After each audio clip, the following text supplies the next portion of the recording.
The Great Hall of Galactic Council Station Omega-7 stretched out like a metal canyon. Thousands of seats rose in curved rows, each one filled with a different alien species. Some had 6 arms, others had no arms at all. Some breathed oxygen, others lived in tanks of purple gas. But they all had one thing in common today. They were here to decide the fate of humanity. Dae-ho Kim sat alone in the observer section, watching the debate below. His dark blue uniform felt tight around his shoulders. The human ambassador badge on his chest seemed too small, too simple compared to the glowing symbols and floating crystals that other species wore. He had been a soldier once, fighting in the colonial wars on Mars. Then he became a diplomat, learning to solve problems with words instead of weapons. But nothing in his training had prepared him for this moment. "The species called humans," announced Counselor Veltar from the center of the hall, "have requested membership in our great alliance." The tall, gray-skinned alien spoke through a translator that made his voice sound like grinding metal. "They have been traveling in space for only 200 years. They have fought 17 wars in the last century alone. They consume resources faster than they can replace them." Murmurs filled the hall. Some species clicked their approval. Others made sounds like angry wind chimes. Dae-ho understood none of it, but he could feel their judgment pressing down on him like a heavy weight. "We have seen this before," continued another counselor, this one looking like a walking tree with crystal eyes. "Young species who think they are ready for the stars. Most destroy themselves within a few generations. The few who survive learn wisdom through centuries of mistakes." "Humans are different," Dae-ho had said during his presentation 3 days ago. "We learn from our errors quickly. We adapt. We work together when we need to." The tree-like counselor had laughed, a sound like breaking glass. "All young species say this. Yet your own history shows constant conflict. Your planet still has over 200 separate governments. You cannot even unite your own world, yet you wish to join a council of 847 species." Now, as Dae-ho watched the voting process begin, he saw the pattern emerging. One by one, the species cast their votes. The display screen showed the results in real time. Red marks appeared next to each vote. Rejection after rejection after rejection. The Zenthari Empire votes to deny membership. The Crystal Collective votes to deny membership. The hive mind of Kepler-7 votes to deny membership. Dae-ho closed his eyes and thought of Earth. His sister Yoonji was probably teaching her students about the old wars, explaining how humans had learned to work together. His parents still lived in the same small house in Seoul, where he had grown up, dreaming of the stars. If humanity was rejected today, they might never see those dreams come true. The voting continued for 2 hours. When it ended, the result was clear. 723 votes against humanity, only 124 in favor. The humans had failed. But then Counselor Veltar stood again. His silver robes caught the artificial light of the Great Hall. "However," he said, and the word echoed through the chamber, "the Council recognizes that all species deserve a chance to prove their worth." Dae-ho opened his eyes. This was not part of the normal process. "We offer the humans a test," Veltar continued. "If their representative can complete this challenge, humanity will be granted full membership immediately. If he fails, Earth will be isolated from galactic civilization for 1,000 years. No trade, no communication, no travel beyond your own solar system." The hall fell silent. Even the species that breathed poison gas seemed to hold their breath. Dae-ho stood up. "I accept," he said, his voice carrying clearly through the translator system. Several counselors made surprised noises. One species, that looked like floating jellyfish, began pulsing with different colors, probably their version of laughter. "You accept without knowing the challenge?" asked the tree-like counselor. "I accept because I believe in humanity," Dae-ho replied. "Whatever test you have, we will find a way." Veltar reached into his robes and pulled out a small object. As he held it up, the lights in the hall dimmed so everyone could see it clearly. It was a coin, about the size of a human palm, made of metal that seemed to shift colors in the light. Strange symbols covered both sides. This artifact comes from the precursor civilization, Veltar explained. They vanished from the galaxy, millions of years before any of our species developed space travel. We found this coin in their ruins 500 years ago. Our greatest scientists, our most advanced computers, our most powerful scanning devices, none have been able to determine its true purpose. He looked directly at Deho. You have 24 hours to succeed where we have failed for centuries. Discover what this coin really is and how it was meant to be used. You may use any resources available on this station, but you must work alone. The challenge seemed impossible. How could one human solve a mystery that had stumped an entire galaxy of advanced species? Deho felt his heart racing, but he kept his expression calm. I understand the terms, he said. Do you? Veltar asked. This is not simply about membership. Word of this challenge is already spreading across the galaxy. Billions of credits are being wagered on the outcome. Most bet against you, human. They expect you to fail within hours. Around the hall, aliens leaned forward in their seats. Some held devices that were probably recording everything. Others seemed to be placing bets of their own. This was entertainment for them, watching a primitive species try to solve the unsolvable. Let them bet, Deho said quietly. Sometimes the longest odds give the biggest rewards. A few counselors made approving sounds at this response. Even some of the species that had voted against humanity seemed impressed by his confidence. Veltar placed the coin on a floating platform that drifted toward Deho. As it came closer, he could see that the metal was warm, almost alive. The symbols seemed to move slightly when he was not looking directly at them. Your time begins now, Veltar announced. 24 hours to save your species. Deho reached out and took the coin. It felt heavier than it looked and warmer than the station's recycled air. The moment his fingers touched the metal, he felt something. Not quite a vibration, but a sense that the coin was waiting for something. He looked up at the thousands of alien faces staring down at him. Some showed curiosity, others amusement, still others contempt. But in a few, he thought he saw something else. Hope. Maybe some of these species wanted humanity to succeed. Maybe they were tired of the old ways and ready for something new. 24 hours, he repeated. Then he smiled. That should be enough. As he walked toward the exit, carrying humanity's future in his hand, the great hall erupted in noise. Every species began talking at once, arguing about the human's chances, making new bets, or simply expressing amazement at his boldness. But Deho heard none of it. His mind was already focused on the challenge ahead. One coin, one mystery, one chance to prove that humanity belonged among the stars. The clock was ticking, and the galaxy was watching. Deho walked through the corridors of Station Omega-7, the mysterious coin warm in his pocket. The station was massive, built to house representatives from hundreds of different worlds. Each section had different gravity, different air, different lighting. Some areas glowed with soft blue light for the crystal beings. Others were dark and humid for species that had evolved in swamps. He made his way to the research center, passing groups of aliens who stopped their conversations to stare at him. Word had spread quickly about the humans' challenge. Some pointed at him with their various appendages. Others made clicking sounds that their translators turned into whispers.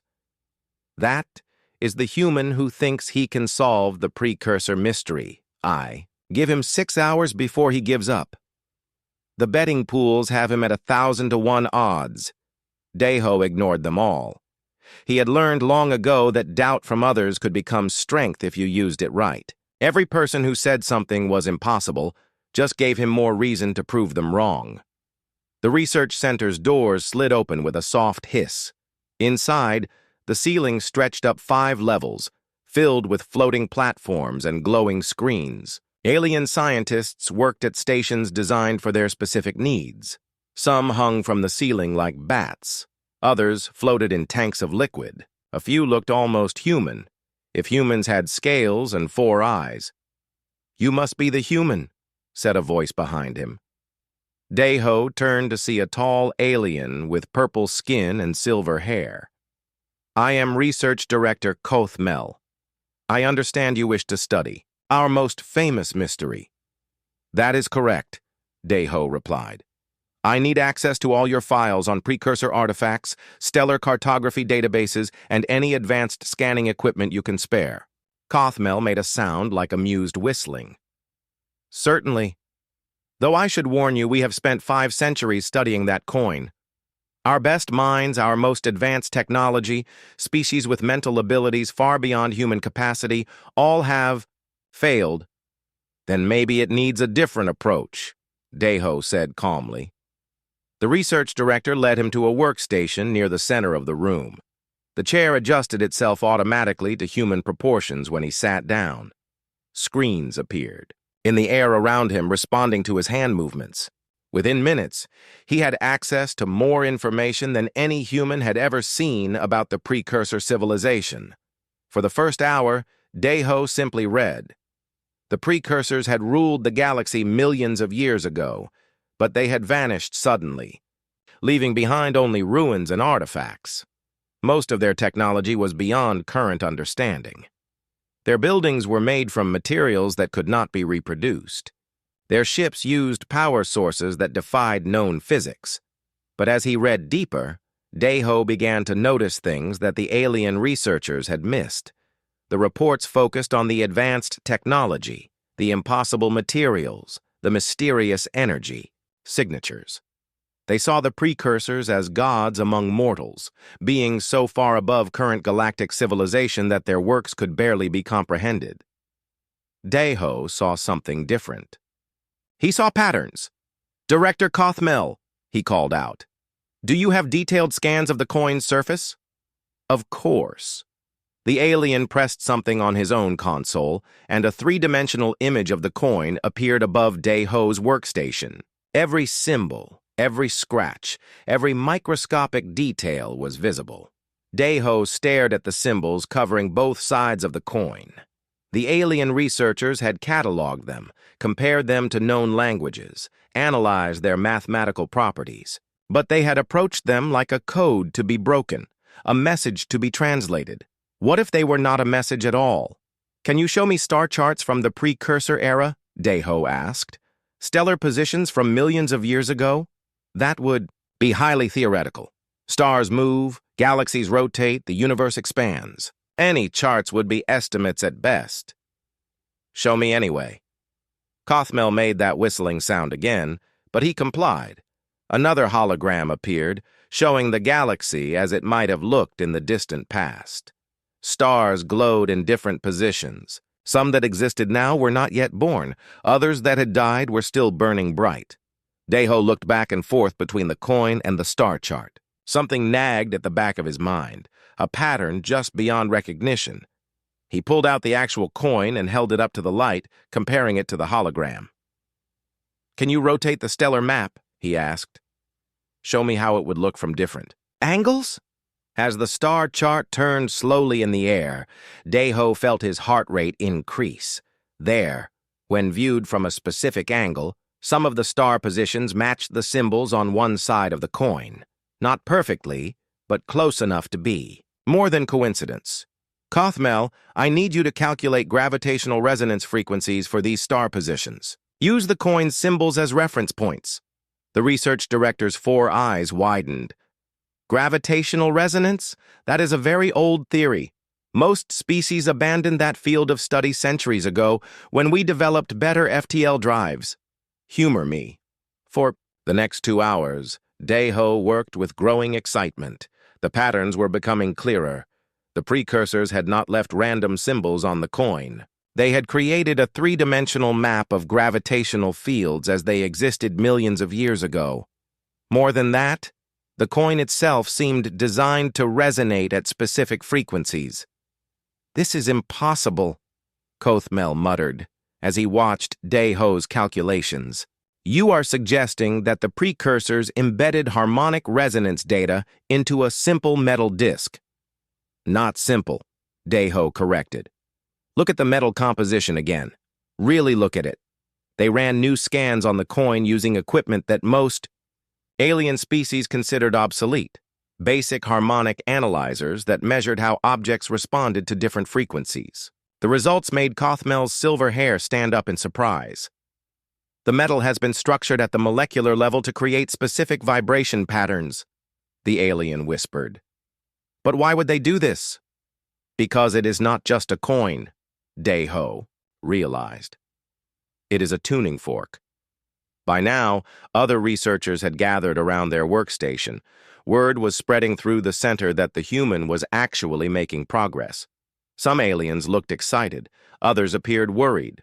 A few were making urgent calls to their homeworlds, reporting developments that no one had expected. "But what is it supposed to tune?" asked a researcher who looked like a walking crystal formation. Daeho pulled up more files, this time focusing on precursor ruins that had been discovered across the galaxy. Each site had similar characteristics: massive structures built from unknown materials, all abandoned at the same time, all containing technology that still functioned after millions of years. "What if they are not ruins at all?" he said quietly. "What if they are just sleeping?" The research center fell silent. Even the species that communicated through color changes seemed to pause in their conversations. "You think the coin is meant to wake something up?" Kothmel asked. "I think the coin is meant to wake everything up," Daeho replied. "The precursors did not vanish. They just went dormant, and they left behind a key for whoever was ready to find it." He looked around at the gathered aliens, seeing fear and wonder in their various faces. "The question is, what happens when we turn that key?" Outside the research center, news of the humans' progress was spreading across the galaxy at faster-than-light speeds. Betting pools were closing as odds shifted dramatically. Some species began to worry about what would happen. If the primitive humans actually succeeded, others started to hope that maybe, just maybe, someone had finally found the answer to the galaxy's greatest mystery. But in the research center, Daeho was focused on one thing: figuring out how to safely test his theory without accidentally triggering something that had been dormant for millions of years. The clock showed 18 hours remaining. The easy part was over. Now came the real challenge. News traveled fast in the galaxy, especially when it involved a human doing the impossible. Within 6 hours of Daeho's breakthrough at the research center, every major news network was broadcasting updates. The story spread from world to world, carried by traders, diplomats, and curious citizens who could not believe what they were hearing. On the cargo ship Soul's Pride, Captain Minho Lee was loading supplies for the mining colonies when his communication officer burst onto the bridge. "Captain, you need to see this," she said, activating the main screen. The news report showed Daeho working at the research station, surrounded by alien scientists. The reporter, a being that looked like a floating jellyfish with crystal tentacles, spoke in excited tones that the translator turned into rapid human speech.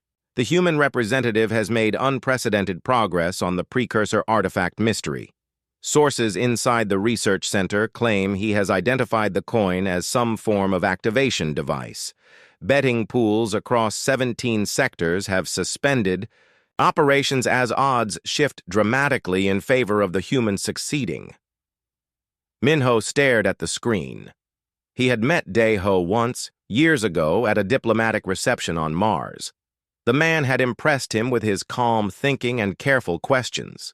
But solving a mystery that had stumped the galaxy for centuries, that seemed impossible even for someone as smart as Daeho. "Sir," his navigation officer called out, "we are getting some strange readings from the asteroid belt.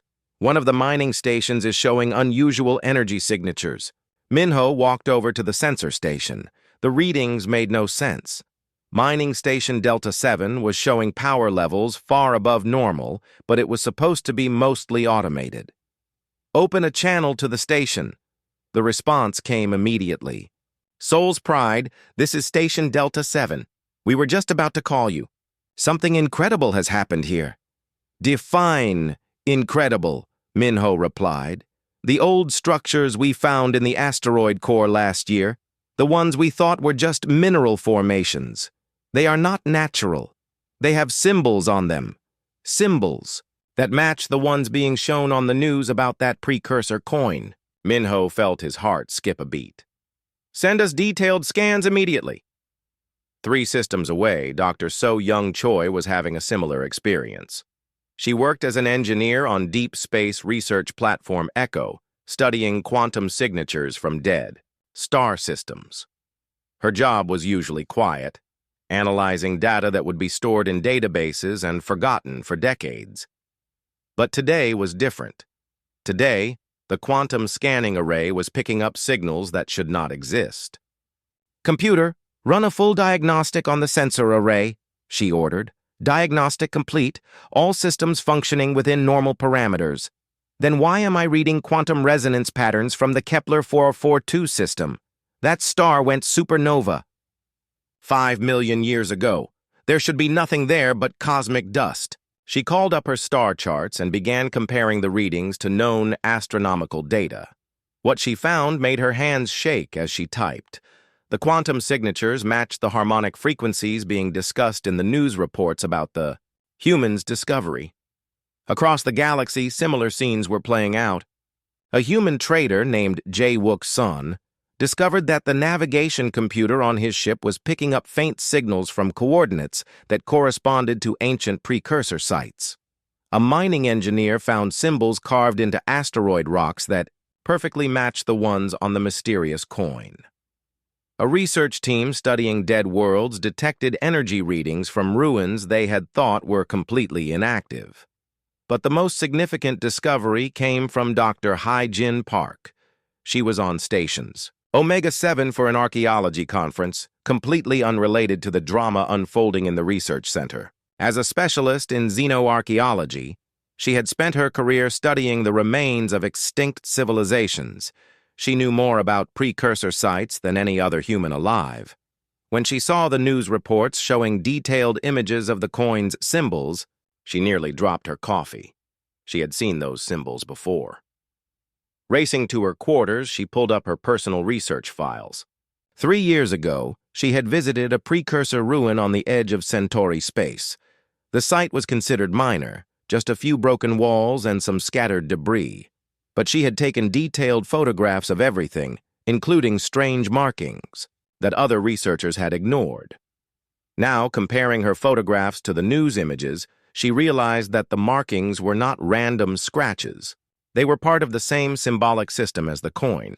More importantly, she knew something that the alien researchers did not. The symbols at the Centauri site were not just decorative. They were positioned at specific points around the ruins, forming a pattern that corresponded to the underlying geological structure. It was as if the entire site had been designed as some kind of massive antenna or resonance chamber.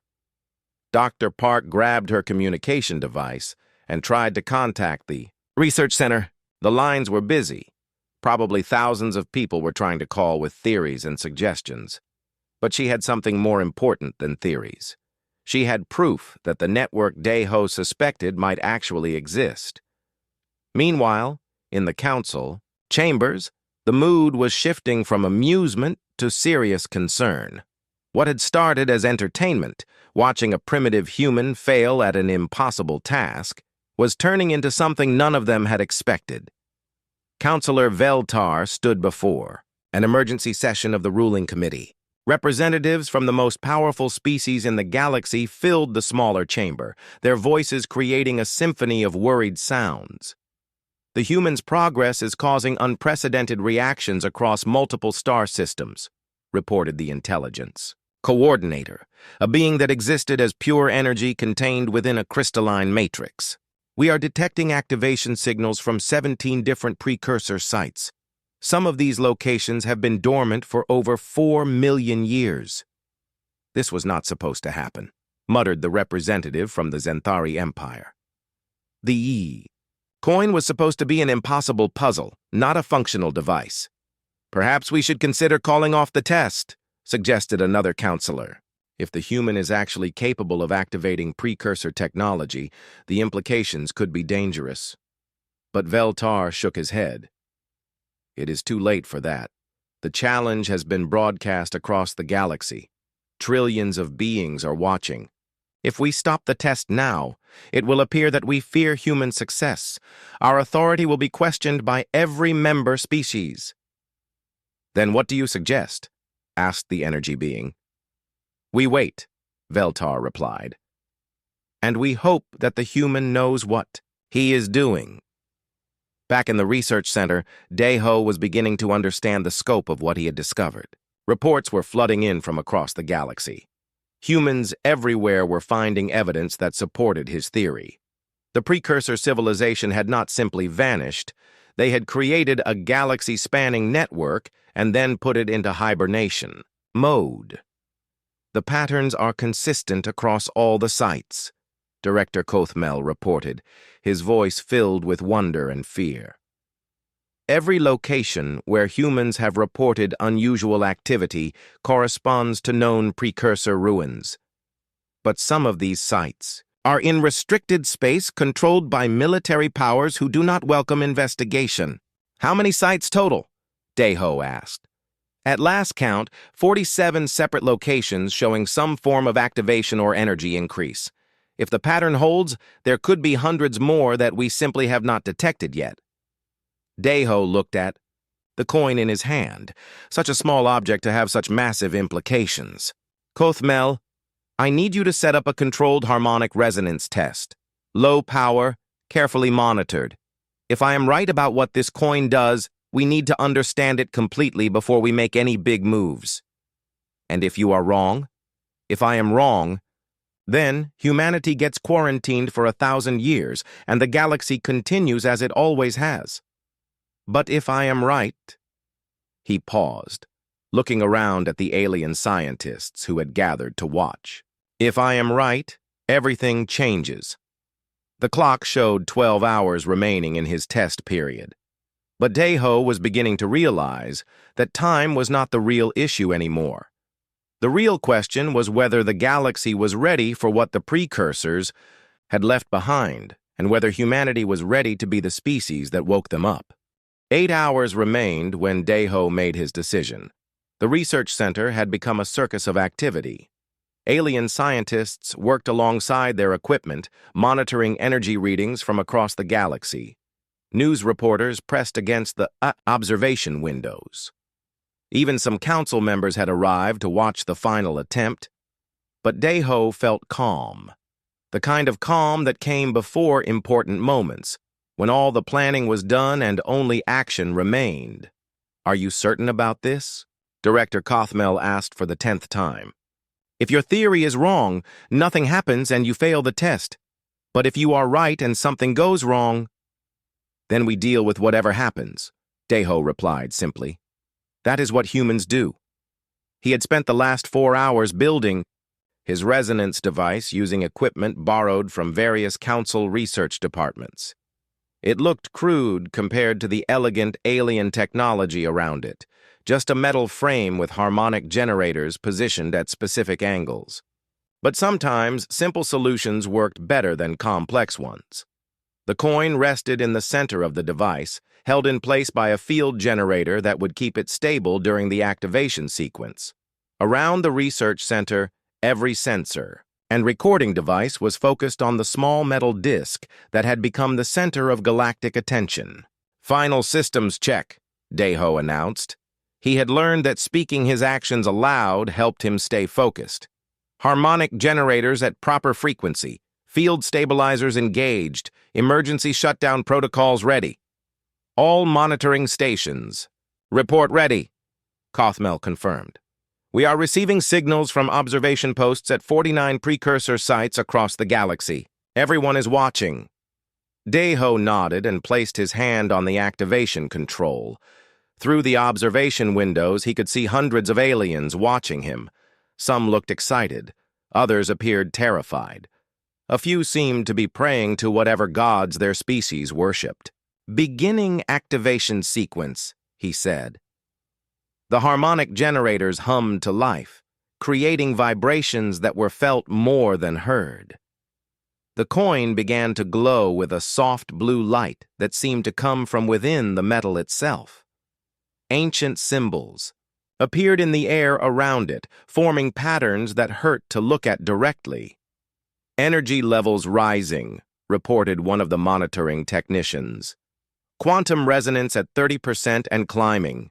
The glow from the coin grew brighter. The symbols in the air began to move, rotating around each other in complex patterns that seemed to follow mathematical rules that no one in the research center understood. 50% resonance. "We are detecting response signals from multiple precursor sites. 70%. The quantum field is expanding beyond the device. At 80% resonance, something changed. The coin stopped glowing and started singing. It was not a sound that could be heard with ears. It was deeper than that, a vibration that touched something fundamental in the structure of space itself. Every person in the research center felt it, regardless of their species or how their biology worked. 90%, the technician called out, his voice tight with stress. "Sir, we are receiving urgent communications from across the galaxy. Precursor sites are activating everywhere." "Continue," Deho ordered. 100% resonance achieved. The world exploded into light. When Deho's vision cleared, the research center had changed. The air itself seemed different, charged, with energy that made his skin tingle. But more importantly, the space above the coin was no longer empty. A figure stood there. Not solid, but clearly present. It looked almost human, but with features that suggested great age and wisdom. Its eyes held the weight of millions of years, and when it spoke, its voice seemed to come from everywhere at once. "Greetings, young species," it said. "We have been waiting for you." The research center fell completely silent. Even the alien species that never stopped making noise seemed frozen in shock. "You are precursors," Deho said. It was not a question. "We are the builders, the watchers, the first to walk between stars. We have many names, but yes, we are those you call precursors." The figure smiled, an expression that seemed both ancient and kind. "We have been sleeping, waiting for a species wise enough to wake us." "Why us?" Deho asked. "Why humans?" "Not just humans," the figure replied. "The test was for all species. But you were the first to see what others missed, the first to understand. That cooperation creates strength, that different viewpoints solve problems that individual brilliance cannot." Around the research center, other figures began to appear. Some looked like the first speaker. Others were clearly different species entirely. All had the same sense of vast age and patient wisdom. "We left our network sleeping because we knew that someday younger species would face challenges that would require our knowledge," the first figure continued. "That time is coming sooner than we hoped." "What challenges?" Kothmel managed to ask. The precursor's expression grew serious. "Beyond your galaxy, in the dark spaces between stars, something stirs. An ancient enemy that we fought long ago. They consume worlds, destroy civilizations, turn entire star systems into weapons. We defeated them once, but they adapt, they learn, they return stronger." "How long do we have?" Deho asked. 200 years, perhaps less. Time enough to prepare, if you work together. If you learn to combine your different strengths instead of fighting over your differences.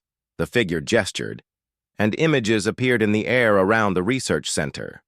Star maps showing the locations of approaching ships, technical diagrams, of weapons beyond current understanding, and most importantly, data about how different species could work together to build defenses.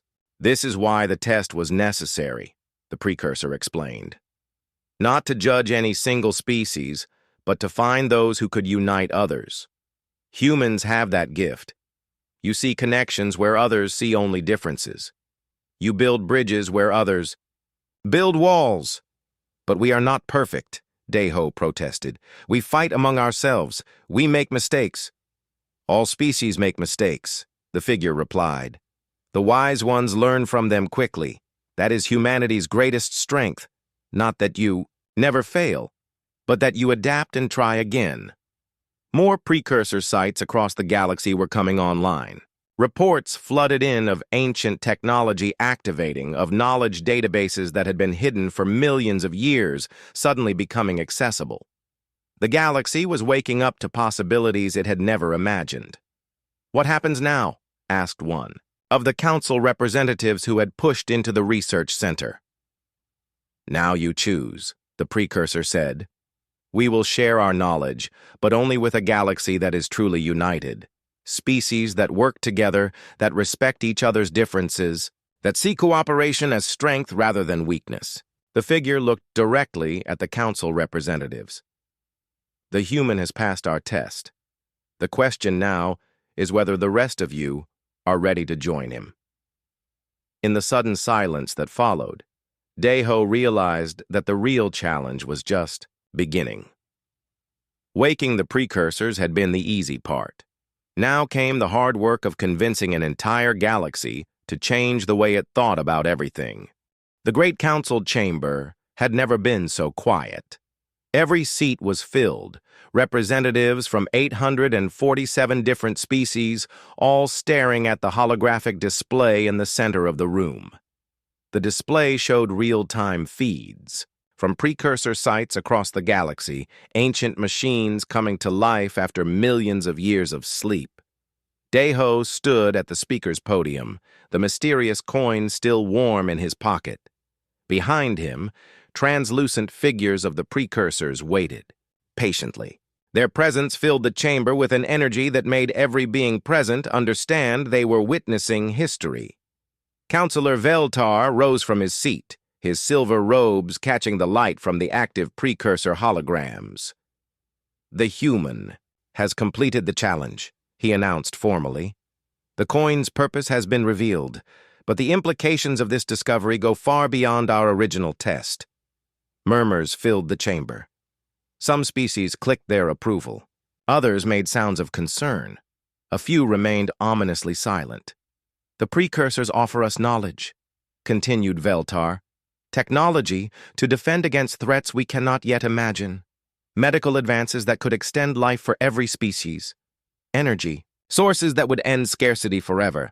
But they demand a price. What price? Called out Councillor Yeeth Ara of the Helix Confederation, her crystalline voice ringing clearly through the translation systems.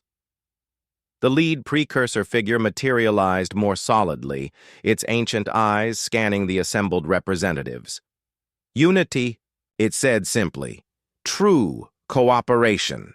An end to the petty conflicts and territorial disputes that have defined galactic politics for millennia.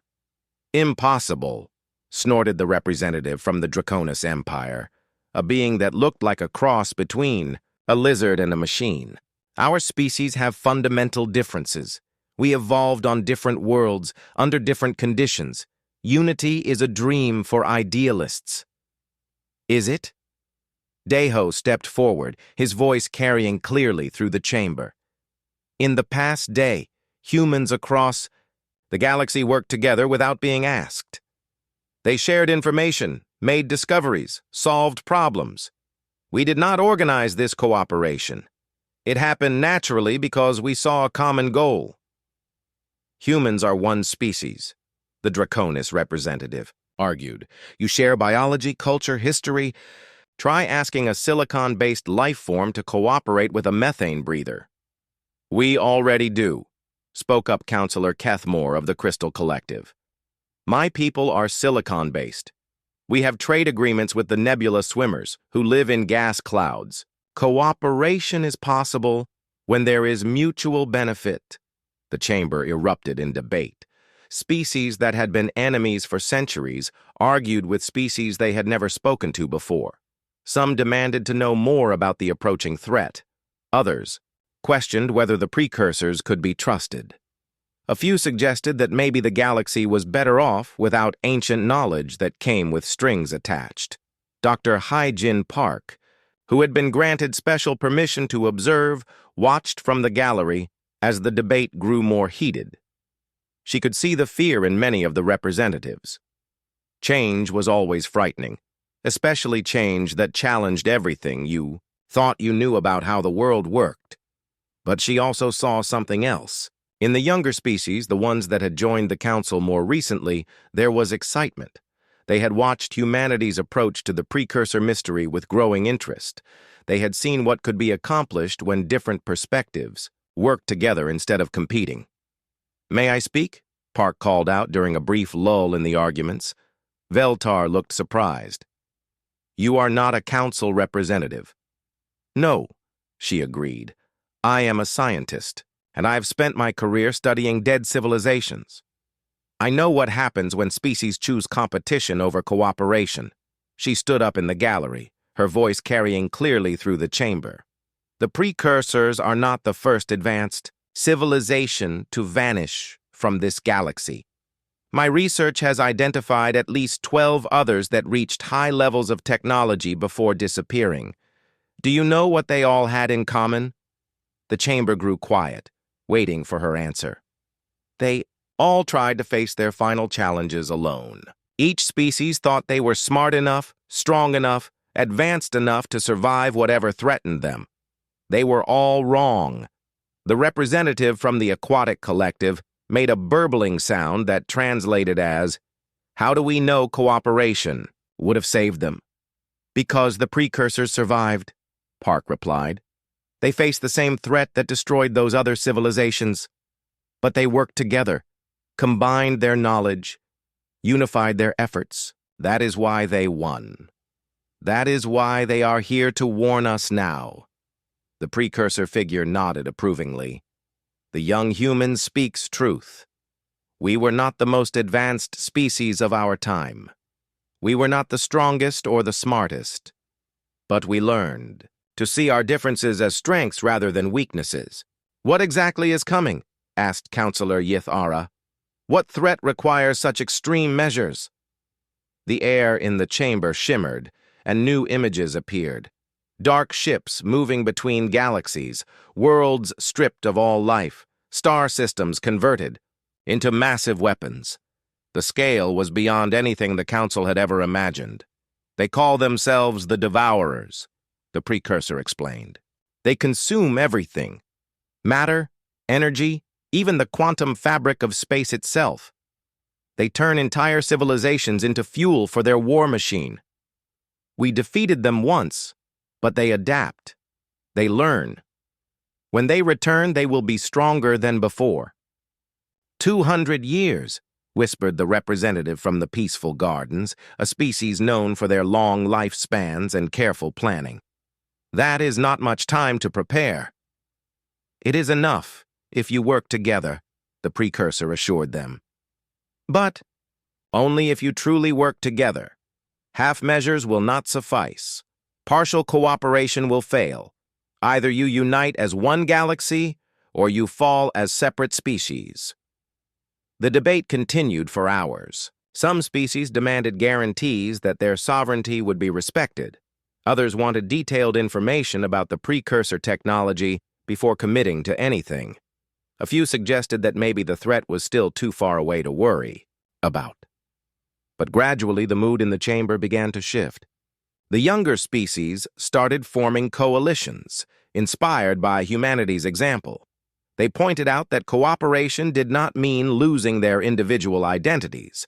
It meant combining their strengths to face challenges that none of them could handle alone. "I propose a test period," suggested Counselor Veltar finally. 1 year of increased cooperation, joint research projects, shared resources, combined defense initiatives. If it works, we commit fully to the Precursor Alliance. If it Fails, we reconsider our options. And humanity?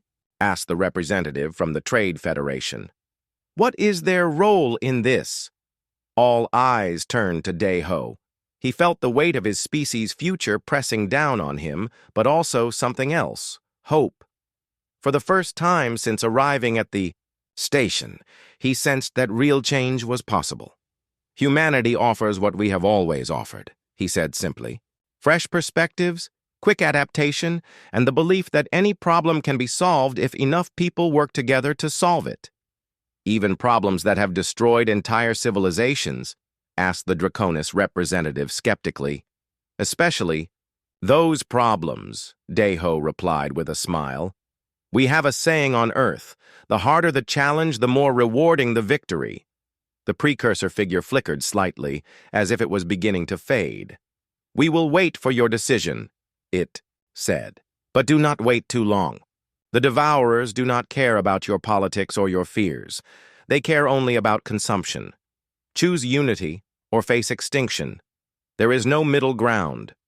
As the ancient figure vanished, the chamber fell silent once more. The choice was before them. Change everything they thought they knew about galactic civilization, or face the future divided and vulnerable. In the end, it was the youngest species that spoke first. The recently admitted Frontier Alliance, barely 50 years in the Council, stood as one. We vote for unity, their representative declared. We vote for cooperation. We vote for survival. One by one, other species began to follow their lead. Not all of them, not quickly, but enough to matter. The galaxy was about to change in ways that no one could fully predict. And at the center of it all was the recognition that sometimes the newest voice in the room was exactly what everyone needed to hear. 1 year later, Dae-ho stood on the observation deck of the new Galactic Cooperation Center, watching ships from dozens of different worlds work together to build the largest space station in galactic history. The irony was not lost on him. The center was being constructed in Earth orbit, above the world that had been rejected for Council membership just 12 months ago. Hard to believe how much has changed, said Dr. Hai-Jin Park, joining him at the viewing window. She now wore the blue uniform of the Precursor Studies Division, a joint organization that included scientists from over 200 different species. Sometimes, I wonder if we are moving too fast, Dae-ho admitted. A year ago, most of these species could barely agree on trade regulations. Now, they are sharing military secrets and working on joint defense projects. Fear is a powerful motivator, Parks replied. But so is hope. The precursor knowledge is already making a difference. The medical advances alone have saved millions of lives across 40 different worlds. Through the window, they could see the construction teams at work. Humans in environment suits worked alongside crystalline beings who needed no protection from vacuum. Aquatic species directed operations from fluid-filled work pods, while energy-based life forms provided power directly to the construction equipment. It should have been chaos, but somehow it worked. The secret, Dae-ho had learned, was not trying to make everyone the same. Instead, they had learned to use each species' unique abilities where they worked best. Humans proved excellent at coordination and problem-solving. The crystal beings were perfect for precision work. The energy species could power equipment that no one else could operate. Together they accomplished things that none of them could have managed alone. Sir, came a voice from behind them, the council session is about to begin. Dae-ho turned. To see his aide, a young human woman named Su-jin, who had volunteered for the diplomatic corps after watching the coin activation broadcast. She was part of a new generation that had grown up believing that cooperation between species was normal, rather than exceptional. Thank you, Su-jin. How are our guests settling in? Very well, sir. The delegation from the Outer Rim colonies is particularly excited about the joint exploration proposal.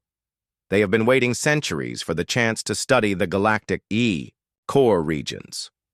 As they walked toward the council chamber, Dae-ho reflected on how much his own role had changed. He was no longer just Earth's representative to the Galactic Council.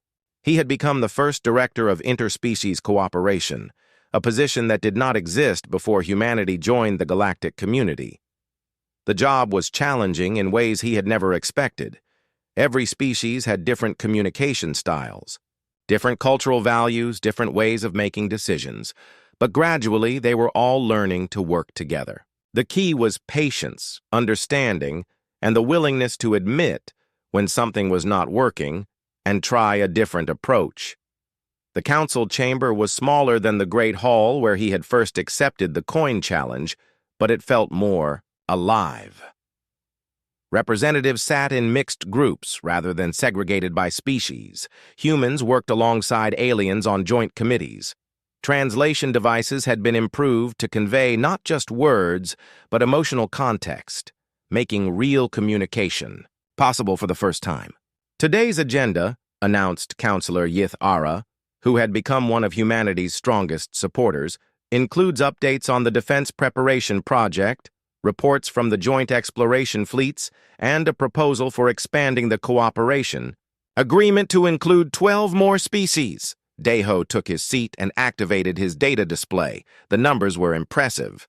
In just 1 year, they had established joint research facilities on 30 worlds, created a unified communication network that spanned the galaxy, and begun construction of the first truly integrated defense fleet in galactic history.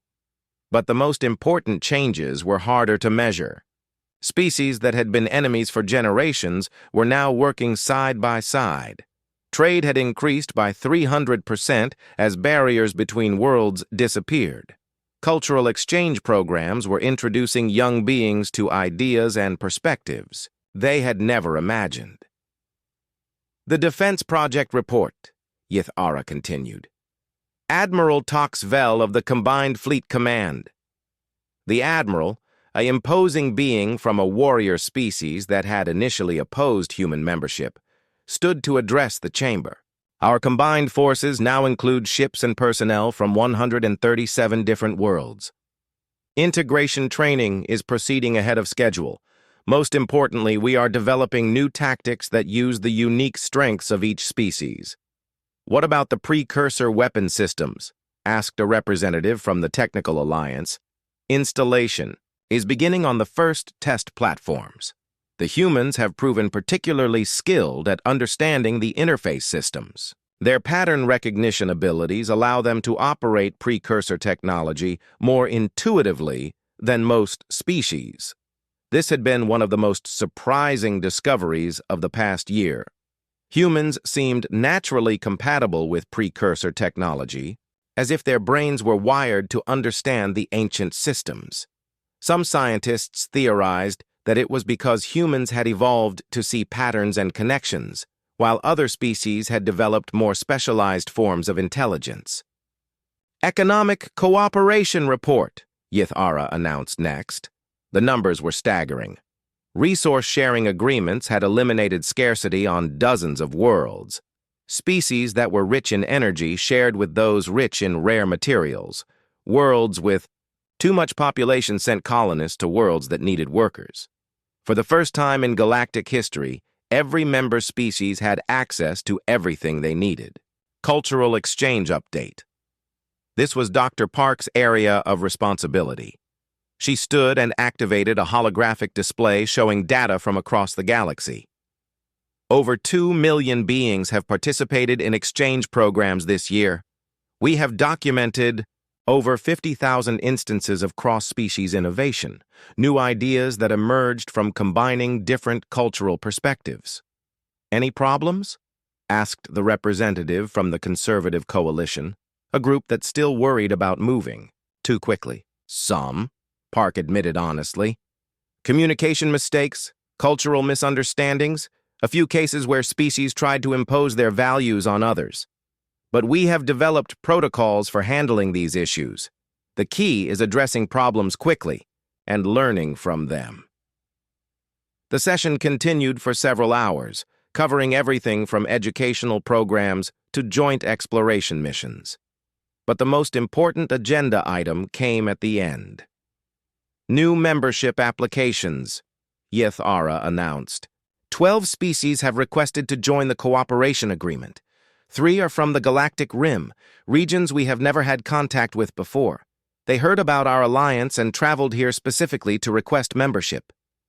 This was unprecedented. For centuries, the Galactic Council had to convince species to join. Now they were coming on their own, attracted by the promise of true cooperation and shared prosperity.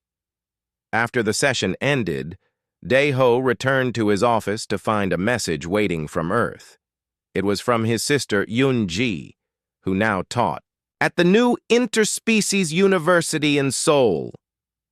"Brother," her recorded message began, "you should see the campus today. Students from 40 different worlds all learning together. Yesterday, a human student and a crystal being solved a mathematics problem that had puzzled scholars for decades. They did it by combining human intuition with crystalline logic processing. I think this is what the future looks like." Dae-ho smiled and leaned back in his chair. Through his office window, he could see the construction of the new fleet yards, where the first truly integrated starships were taking shape. Each vessel was designed by teams that included multiple species, combining technologies and ideas that had never been merged before. His communication device chimed with an urgent message. "Sir," came Soo-jin's voice, "we are receiving a transmission from the long-range monitoring stations. The sensors have detected something at the edge of the galaxy." Dae-ho felt his heart skip a beat. "The Devourers?" "Unknown, sir, but it matches some of the energy signatures from the precursor warnings. Admiral Tox Vel is requesting an emergency command meeting." As Dae-ho headed for the command center, he realized that their year of preparation was about to be tested. But for the first time since learning about the approaching threat, he felt confident. The galaxy was no longer a collection of separate species competing for resources and territory. It was a unified alliance, stronger together than any of them could be alone. The coin that had started everything sat in a place of honor in the museum level of the Cooperation Center. Visitors from across the galaxy came to see the simple metal disc that had changed the course of galactic history. Most of them missed the real lesson, though. It was not the coin that had saved the galaxy. It was the willingness of different species to work together, to trust each other, and to believe that cooperation was stronger than competition. The coin had just given them the chance to prove it. As alarms began sounding throughout the station, calling the defense fleet to alert status, Dae-ho smiled grimly. The real test was about to begin, but he had faith in what they had built together. After all, humans had always believed that any problem could be solved if enough people